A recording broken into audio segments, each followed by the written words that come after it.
Sandalwood ನಟ ದುನಿಯಾ ವಿಜಯ್ ಹಾಗೂ ಪತ್ನಿ ನಾಗರತ್ನ ಅವರ ವಿಚ್ಛೇದನದ ಕೇಸ್ ಅರ್ಜಿ ವಜಾ ಆಗಿರುವಂಥದ್ದು. ಸೊ ನಾವು ಎಲ್ಲರೂ ಡಿವೋರ್ಸ್ ಆಗೋದನ್ನ ಕೇಳಿದ್ದೀವಿ. ಇವತ್ತು ಅವ್ರಿಗೆ ಅಫಿಷಿಯಲಿ ಡಿವೋರ್ಸ್ ಆಯಿತು ಅಂತ. ಆದರೆ ಫಾರ್ ದ ಫಸ್ಟ್ ಟೈಮ್ ನಾನಂತೂ ಕೇಳಿರೋದು ಅರ್ಜಿ ವಜಾ ಆಯಿತು ಅಂತ ಕೇಳಿರೋದು ಮಾತ್ರ ಇದೇ ಕೇಸ್ನಲ್ಲಿ ಅಂತ ಅನ್ಸುತ್ತೆ. ವೆರಿ ರೇರೆಸ್ಟ್ ಕೇಸ್ ಅಂತಲೇ ಹೇಳ್ಬೋದು. ಸೊ ಈ ಬಗ್ಗೆ ಮಾತನಾಡೋದಕ್ಕೆ ನಮ್ಮ ಜೊತೆ ಇದ್ದಾರೆ ನಾಗರತ್ನ ಅವರ ಲಾಯರ್ BN ನಾಗರಾಜ್ ಅವರು. ಸೊ ಅವ್ರನ್ನ ಮಾತಾಡ್ಸೋಣ. ಅಂದರೆ ಯಾವ ಒಂದು ಪಾಯಿಂಟ್ ಮೇಲೆ ಒಂದು ದುನಿಯಾ ವಿಜಯ್ ಅವರ ಡಿವೋರ್ಸ್ ಕೇಸ್ ಏನಿದೆ ಅದು ಅರ್ಜಿ ವಜಾ ಆಯಿತು ಅನ್ನೋದ್ರ ಬಗ್ಗೆ ಅವ್ರನ್ನೇ ಕೇಳಿ ತಿಳ್ಕೊಳ್ಳೋಣ. ಸರ್ ನಮಸ್ತೆ. ಸರ್ ಅದೇ ನಾನು ಅವಾಗಲೇ ಹೇಳ್ತಾ ಇದ್ದೆ, ಅಪರೂಪದ ಕೇಸ್ ಅಂತಲೇ ಹೇಳಬೇಕು ಇದನ್ನು.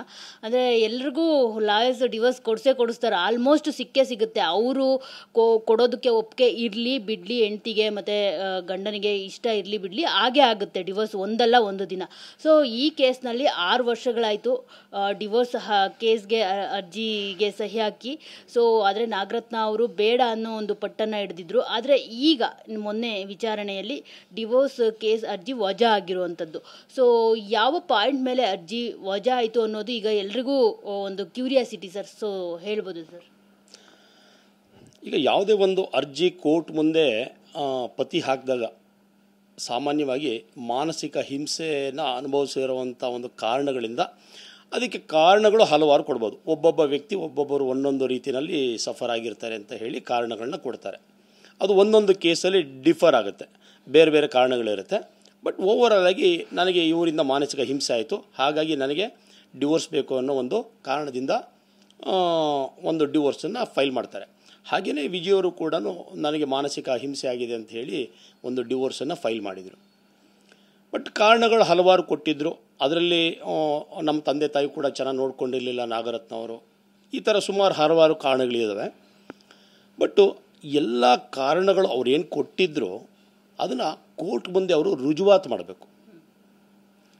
ಇದು ನನಗೆ ಈ ಥರ ಈ ಹಿಂಸೆ ಆಗಿದೆ, ಈ ಹಿಂಸೆಯಿಂದ ನಾನು ನೊಂದಿದ್ದೀನಿ, ಹಾಗಾಗಿ ನನಗೆ ಡಿವೋರ್ಸ್ ಬೇಕು ಅಂತ ಒಂದು ಕೋರ್ಟು ಒಂದು ಅರ್ಜಿನ ಮಾನ್ಯ ಮಾಡಬೇಕಾದಾಗ ಎಲ್ಲ ಕಾರಣಗಳನ್ನು ಅವರು ಎಷ್ಟು ಚೆನ್ನಾಗಿ ರುಜುವಾತು ಮಾಡ್ತಾರೆ ಅನ್ನೋದ್ರ ಮೇಲೆ ತೀರ್ಪು ಪ್ರಕಟ ಆಗುತ್ತೆ. ಸೊ ಇದರಲ್ಲಿ ಅವರು ನನಗನ್ಸುತ್ತೆ ಅದನ್ನು ರುಜುವಾತು ಮಾಡೋದರಲ್ಲಿ ವಿಫಲರಾಗಿದ್ದಾರೆ. ಯಾವುದೇ ಒಂದು ಕಾರಣಗಳು ರುಜುವಾತು ಮಾಡಿಲ್ಲ, ಅಕ್ರೌರ್ಯ ಅನ್ನೋದನ್ನು ಅವರು ಪ್ರೂವ್ ಮಾಡಿಲ್ಲ ಅಂದಾಗ ಅಷ್ಟೊಂದು ಈಸಿಯಾಗಿ ಕೋರ್ಟು ಡಿವೋರ್ಸನ್ನು ಮಾನ್ಯ ಮಾಡೋದಿಲ್ಲ. ಬಟ್ ಮಾನ್ಯ ಮಾಡದೆ ರಿಜೆಕ್ಟ್ ಮಾಡೋಂಥ ಪ್ರಕರಣಗಳು ತುಂಬ ವಿರಳ ಇತ್ತೀಚೆಗೆ. ಬಟ್ ಇದು 6 ವರ್ಷಗಳ ಸತತ ಒಂದು ಪರಿಶ್ರಮ, ಆ ಕೋರ್ಟ್ನಲ್ಲಿ ಹೋರಾಟ ತುಂಬ ಪ್ರಬಲವಾಗಿತ್ತು. ಅಂತಿಮವಾಗಿ ಕೋರ್ಟ್ ಮುಂದೆ ಅವರು ತಮ್ಮ ಒಂದು ಮಾನಸಿಕ ಹಿಂಸೆಯನ್ನು ನನಗಾಗಿದೆ ಅಂಥೇಳಿ ರುಜುವಾತು ಮಾಡೋದರಲ್ಲಿ ವಿಫಲರಾದರು ಫೈನಲ್ ಆಗಿ.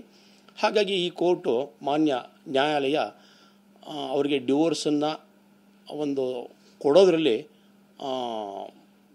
ನಿರಾಕರಣೆ ಮಾಡಿ ಅದನ್ನು ಡಿಸ್ಮಿಸ್ ಮಾಡಿದೆ ಪಿಟಿಷನನ್ನು.